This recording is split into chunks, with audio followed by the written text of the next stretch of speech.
দেখো সার্থক, তুমি বড় হয়েছো, তোমার একটা নিজের জীবন আছে, তোমার নিজের সিদ্ধান্ত আছে, নিজের ভাবনা চিন্তা আছে,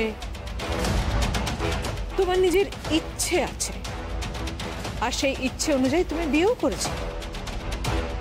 তুমি তোমার নিজের ইচ্ছেতে বিয়ে করেছো, আমরা সেই সময় অনেক বারণ করেছিলাম, কিন্তু আমাদের কোনো কথা শুনলো না। তুমি কি আবার নতুন করে এই কথাগুলো আমাকে বলার জন্য ডেকেছো? যদি কথাগুলো হয়ে থাকে তাহলে বলো, আমি বেরোবো, আমাকে থানায় যেতে হবে।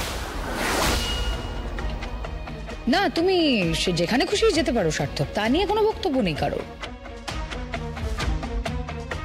হ্যাঁ, তুমি তো এখন আবার লায়ক হয়ে গেছো। প্লিজ মিস্টার চ্যাটার্জি, আমার কোনো বিষয় আপনাকে মাথা গলাতে হবে না। সার্থক, তুমি আমাকে মিস্টার চ্যাটার্জি বলছো? এসব কি বলছো তুমি, বলো তো?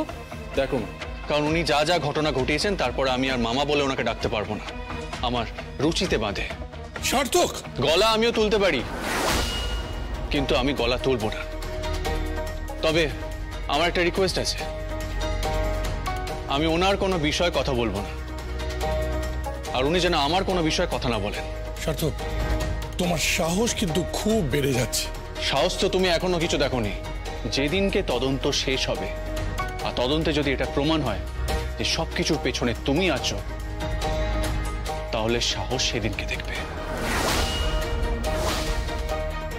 আর হ্যাঁ, আর একটা কথা, যে সমস্ত মানুষরা অন্য মানুষের পিঠ পিছে আক্রমণ করে তাদেরকে মানুষ বলে আমি মনে করি না, তাদেরকে আমি সরীসৃপ ভাবি। সার্থক,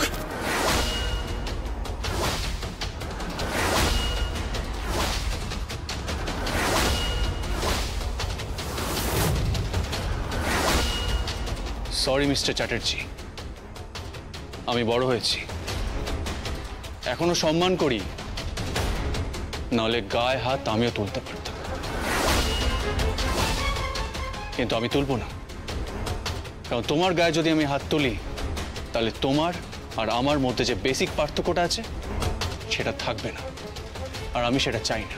দিদি, দিদি তুমি দেখেছো কি বলছে? আচল, তুমি শুনেছো? দিদি, দিদি তুমি চুপ করে আছো। আমি জানতাম। মামাজি, মামাজি, মামাজি শট।